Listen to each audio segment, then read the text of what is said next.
Ang atong tubag sa Salmo o sa kapangandoy, bendisyonan unta kita sa Dios diha sa iyang kaluoy. Usa ni sa gipasikaran sa pagpasabot ni ining gitugot ni Pope Francis nga blessingan ang mga irregular union sa mga tao sama sa same-sex, divorcee o nagpuyo-puyo tungod sa kaluoy. Dili tungod kay wagtangon ang sala, kung dili gikaluy-an ang makasasala. Lingiyay mong tupad ing na gusto kang kaluy-an sa Ginoo.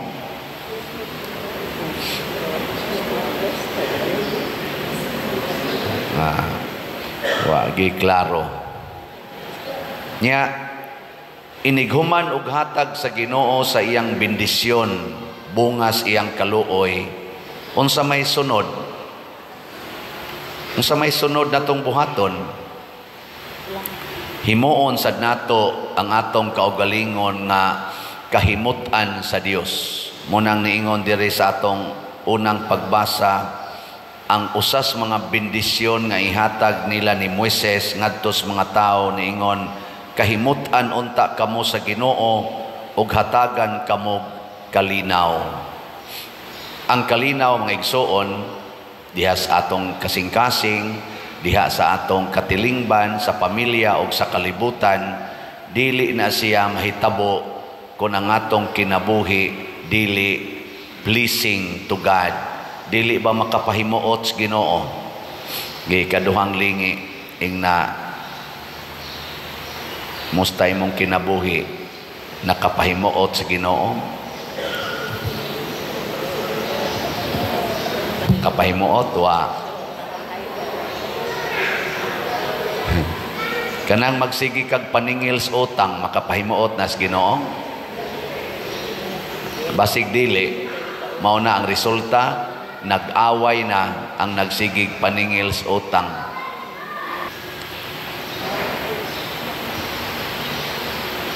Kaning pagsigig gubat sa kalibutan, kanang makigubat gyud ka sa imong isig ka tawo, makapahimuot na sa Ginoo? Mao na wa gid tay kalinaw kung maggubat na.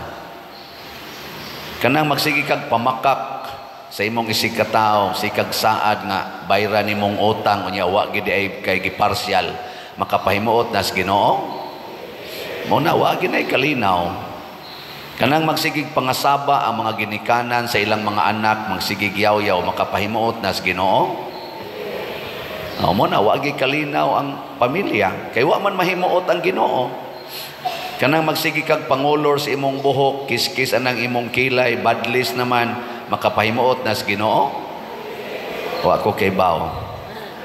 Pero mailhan na nimo kung malinaw, pangutan-a lang na kanang nanag-color sa buhok, kanang nangiskis kilay, pangutan-a na malinaw na ka, dili ka maratol.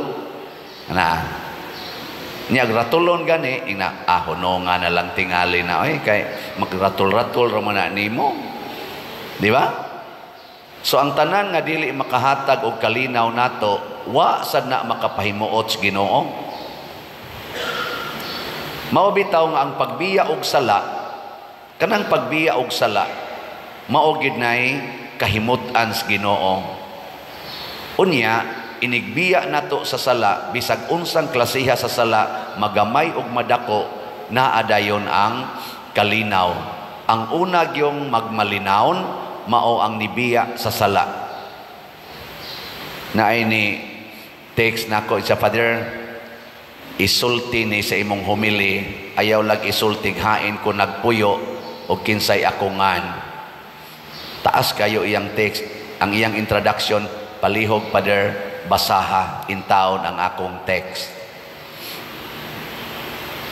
Graduating siya sa elementary, gi-attempt siya rape, kaduha, babae ni siya. Motong naa siya'y phobia sa lalaki. Pag high school, nakig-uyab siya tumboy. Ug nilast yun ang ilang relationship hangtod ng graduate sila sa college, hangtod na gyud nga nagtrabaho na sila, dignified ilang trabaho, magdungan silang simba, active kay sila sa ilang kapilya o sa ilang simbahan. Portig yung aktibuha, iyasang papa, active sa kayo, ni dawat lang pod nila. Ana, wa kuno ni palag, kay mga buutan man sad sila. Hangtod kuno ni abot, mga, kung ano tingali to, mga 14 or 15 years ang ilang relationship. Nangutana siya sa Ginoo, siya malipayon man ko Lord, pero ngano man nga doon na may murabag dili kompleto sa akong kasing-kasing. Sultihi kuno ko kanang dili gikag pari, dili gikag tao, kanang gikan gid nimo sultihi ko, nalipay kaning among relationship. Niabot na lang kunog 10 years wa gid siya tubagas Ginoo. Nya og mo istorya sa kuno siya pari og madre, di man siya ganahan kay wala naman kuno'y laing isulti, moingon madyo kuno sayo. Nya para niya gusto man siya mo justify. And just recently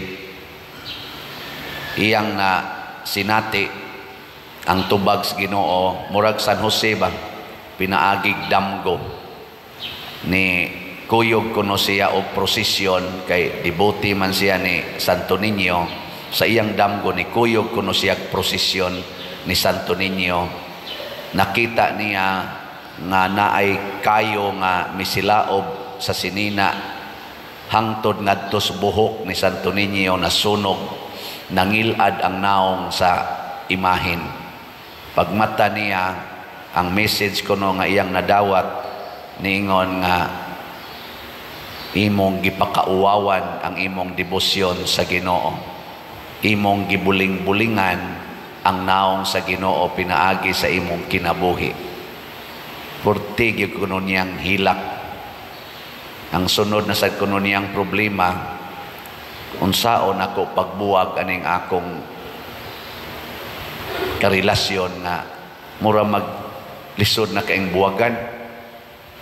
Ngayo kuno siya tabang sa Ginoo, ingon siya, Lord, andam na gyud kong mubiya kay guilty na kay ko, ni aradi ay ang hinungdan nganong nakuan ko, dili ko mahimutang bisan pagnindot ang akong mga grasyang nadawat, ang akong career, ang akong mga palibot ni dawat ra nako, pero ni agyoy dili nako masabot nga kakuwang kahawang.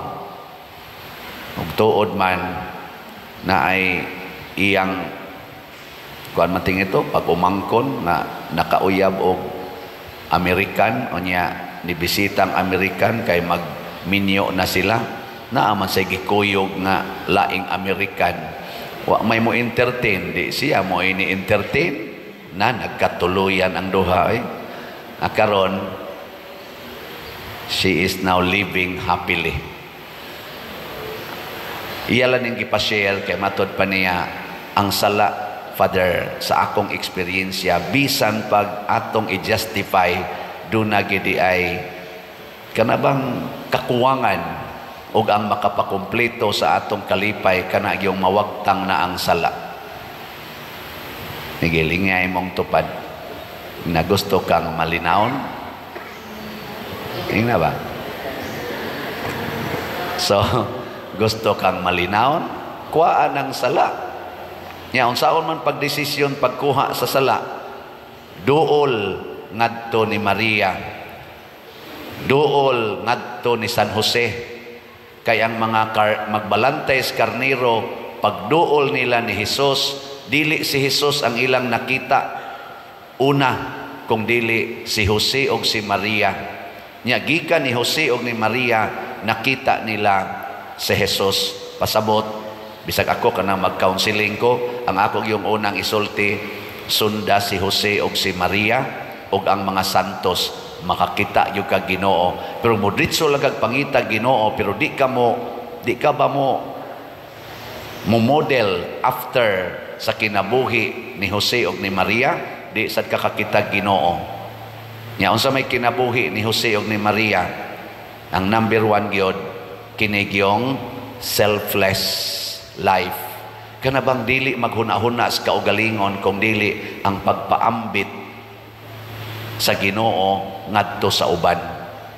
Ako din sa akong pagka paris priest, aw sa ako yung pagkapari, taliwa sa akong daghan kaing kahuyangan, daghang kasalanan, frustrated kay ko kanang mahug ko sa sala, gagmay dagko. Ay lang sa kunyo totoke. Pareha raman ta sadaan. Pero ang ako yung commitment, moingon jud ko sa mahal nga birhen, kay Marian man gyud kay ko, Legion of Mary, nya Guadalupe akong Our Lady of Guadalupe akong parokya. Moingon jud ko sa mahal nga birhen, dasiga in taon ko nga di ko ma-discourage pagpadayon sa pagpaambit sa Ginoo ngadto sa uban. Bisan pa man og ako dili angayan. Mo na din ako yung gipaambit ninyo. Nya kakita ba mo Ginoo? Wa mo kakita Ginoo sa akong pagdumala din Og nakakita mo, salamat in taon. Og wa mo kakita, sultihi lang ko kay akong i-adjust ang akong pagdumala. Kung sabay mga timailhan sad nga kakita ta Ginoo, dunay kalipay nga atong bation. Nya kanang maong kalipay, ipaambit sad natos uban. Ang kalipay sa mga magbalantay sa karnero, ilang gipaambit og nangalipay sad ang nakadungog. Nindot no? Ana. So dunay ni paambit sa natong kalipay ang namalit og slots. Gabi ratong midnight mass, ako tong giingon nga unom na lang kabuok ang nahibilin sa atong disap katong investment slot. Higo yung nahuman ang misa gabi samtang nagpaabot sa midnight nga kuan sa kasaulugan, dunay nang text og ni confirm og nahurot gyud ang unom ka slots. Diba na? Close na. Hali na ang tanan. Sorry na lang, kamong nagplano, close na. 170 na ang atong halin sa disap. Pero naapay 20 ka slots nga pledges pa basin pag i-remit ni. Ang atong kuan karon, atong tabangan og palit kining para sa kumbinto, ang SBF DAG naapay 54,155 ka slots nga tag 500 pesos per slot. Nga akong hangyo, ipaambit ang inyong grasya. Kada semana palit mo usa ka slot 500 isip usa ka pamilya. Imbitara ng imong sakop sa pamilya nga magtampo-tampo mo, nya kada semana palit mo usa ka slot sa SBF DAG. Ato ning ipaambit ang resulta sama ni Jose ug ni Maria, mahimotang tuburan sa kalipay sa atong isig katao.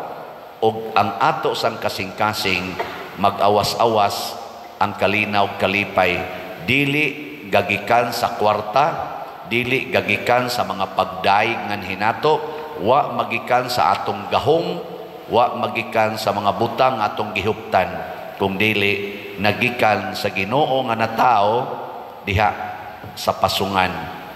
Ang gahom sa Ginoo nga nagluwas nato, nga muluwas pagyud nato, maunay hinungdan nga mahimotang malinawon og malipayon. Last nga lingi sa imong tupad. Last na lang ning lingi. Ing nasugod karon, ako na gyud kang lipayon kanunay. Sige, inga. Ing na ba? Di ba? Nindot kayo. Sige, manindog na ta. Apil na nang nagkusmod ang naong, manindog ta.